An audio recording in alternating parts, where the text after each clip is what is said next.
Doctor Sin, reiteramos lo de la gripe K. Exactamente, la gripe K es el subclado K, les cuento, el clado H3N2 y el virus de la influenza A. Hay A, B, C y de los HN, que son combinaciones de proteínas de superficie, hay varias formas de clasificar el virus. Se clasifican de este modo porque empiezan a tener mutaciones genéticas, por supuesto, que las convierten la cepa en mucho más transmisible, por ende más peligrosa. Más gente enferma, más gente vulnerable afectada, más posibilidad de complicaciones. Hubo casos en Chile, en Bolivia y ahora en Argentina, según informó el Annelies Malbrand, 2 adolescentes de Santa Cruz y un niño que vive en Ezeiza, en la localidad de Ezeiza, que se atendió en el Garrahan y fue internado por 2 días en el mes de octubre. Hasta ahí lo que sabemos. Bueno, está en línea con nosotros y para aclararnos y contarnos más de esto, Eduardo López, que es infectólogo, el mejor infectólogo del país, ¿no? No, sin duda. Sin duda. Eduardo, ¿qué tal? ¿Cómo va? Un gusto muy grande. ¿Qué tal? Buenas tardes. ¿Qué tal, Eduardo? Saludo a toda la mesa, en particular a Claudio. Un abrazo muy, muy grande. En particular a Claudio, no a mí. Le agradezco mucho, igualmente. Yo empecé por usted. Pero no dijo particularmente por usted. Ya, salud de vuelta, Eduardo. De colega. No hay problema. Eduardo, no, en serio, este es un tema muy, muy serio, debemos preocuparnos. ¿Qué es esta gripe? Bueno, esta es una gripe que comenzó por el virus que comentaba muy bien el doctor Sin, H3N2, que es un virus ya conocido.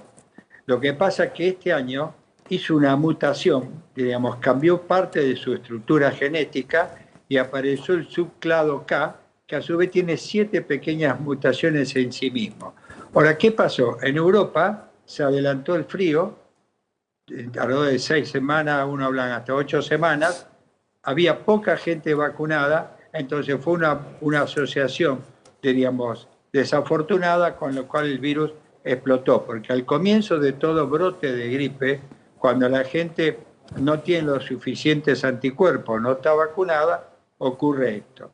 Era lógico que se iba a diseminar por otros lados, porque arrancó en Asia en realidad esto, claro. y aparecieron casos ahí en Chile, casos ahí en Bolivia, y aparecieron casos en adolescentes y en niños pequeños.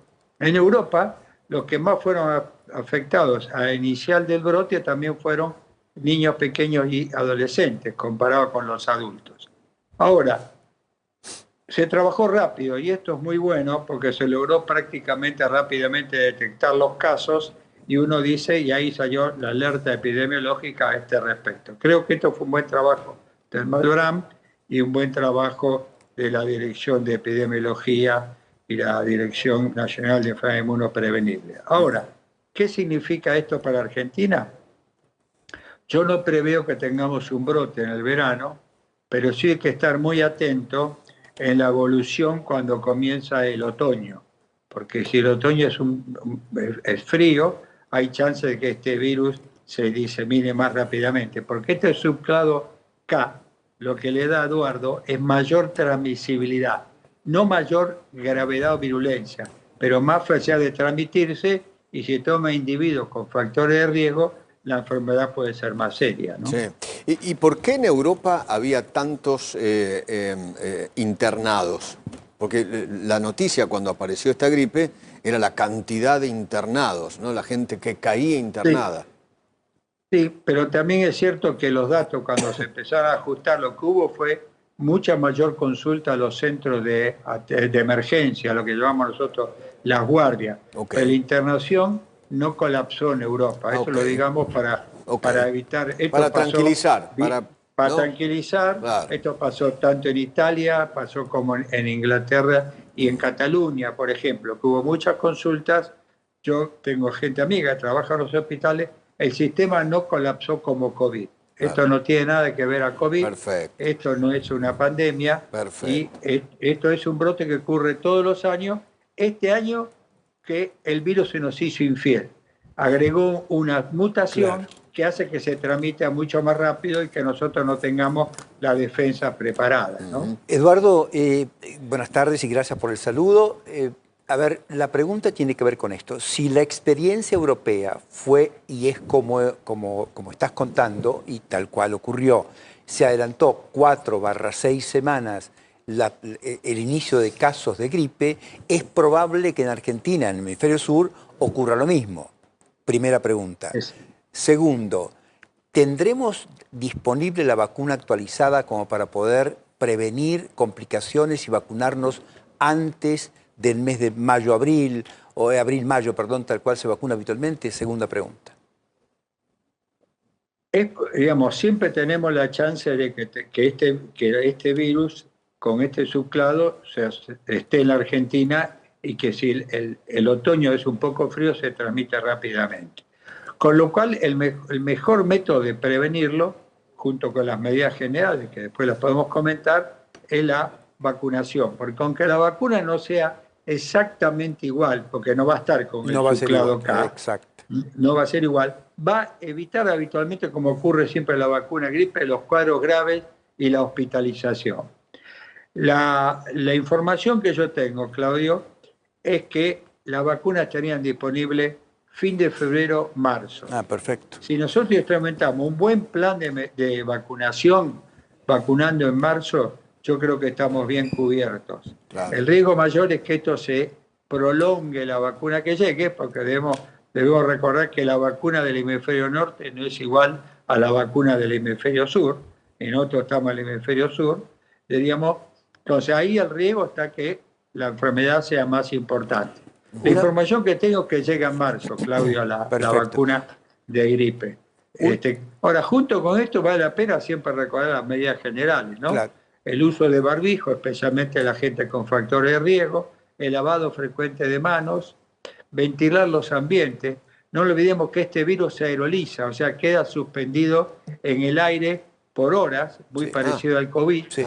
Y el otro tema importante que puede llegar hasta 24 horas, estar viable en superficies duras no porosas, como plástico, como las computadoras, por ejemplo, los teclados, mesada de acero inoxidable, mesada de granito, inclusive los juguetes que utilizan los niños muchas veces. Eduardo, ¿no? Ahí puede durar hasta 24 horas. Perdón, la última pregunta por mi parte, y te agradezco mucho, por supuesto, que hayamos coincidido en muchas cosas. Eduardo, ¿qué sabes de los 2 adolescentes de Santa Cruz que fueron informados por el Alnis Malbrán que enfermaron por este subclado K?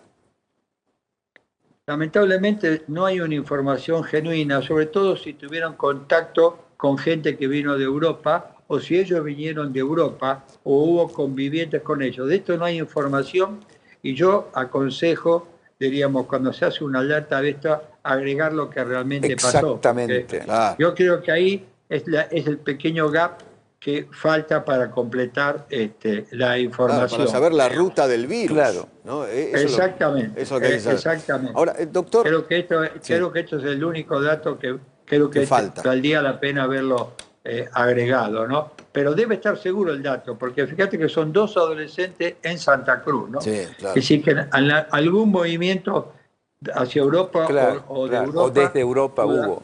O desde Europa, exactamente, pudo haber ocurrido, ¿no? Doctor, ¿por qué estas porquerías, estos virus, siempre arrancan en Asia? Usted dijo, esto arrancó en Asia. Esto es cierto, esto no agrego nada. Yo creo que está vinculado básicamente a 2 características. Primero, que el invierno habitualmente en Asia se adelanta con respecto al continente europeo o americano. Segundo lugar, la cantidad de personas, digamos, usamos la palabra, la magnitud de personas que tiene Asia, especialmente China, con hacinamiento, con lo cual la transmisibilidad es casi una garantía. Claro. Sí, exactamente. Si no se toman medidas muy precoces de aislamiento en este tema, ¿no? Claro. Y siempre el virus viaja en avión, ¿no? El virus viaja en avión y el otro dato que es fundamental es que el individuo que va a tener gripe 24 o 48 horas elimina el virus sin tener ningún síntoma, con lo cual la capacidad de transmisibilidad es muy alta. Así que una persona puede estar con el virus, pero sin fiebre, sin dolor, sin nada. Y transmitirlo. Ningún síntoma. Y transmitirlo. Sin ningún síntoma. Y transmitirlo, exactamente. Sí termina la transmisibilidad cuando desaparece la fiebre. Se acaba la fiebre, se acaba la transmisión. Ah. Sí. Y por- Aclaremos que en adultos el periodo de transmisibilidad es más corto que en niños. Así Los niños es. pueden llegar hasta 7 a 10 y hasta 14 días a transmitir el virus. Qué En bueno. cambio, los adultos habitualmente, como dice Claudio, entre 5 y 7 días ya prácticamente Por no eso contagian. en los colegios se apestan todos rápidamente. Claro. Exacto, en los colegios adquiere la enfermedad. No digo apestar, pero digo adquiere la Bueno, sí, enfermedad. hablamos en términos coloquiales, ¿no? ¿Qué sé yo? No, yo para cuidar Esmeralda, ¿está bien? Está muy bien, está muy bien. Eduardo, un abrazo muy grande. Buenas fiestas. Felicidades. Muchas gracias a ustedes, particularmente a usted, Eduardo, Vamos. que tenga muy buena felicidad. Muy bien, gracias. Y a toda la mesa. Le agradezco mucho, le agradezco mucho. Abrazo muy, muy grande. Saluda a ese también. Fuerte Chao. abrazo, Eduardo. Chao, Gracias.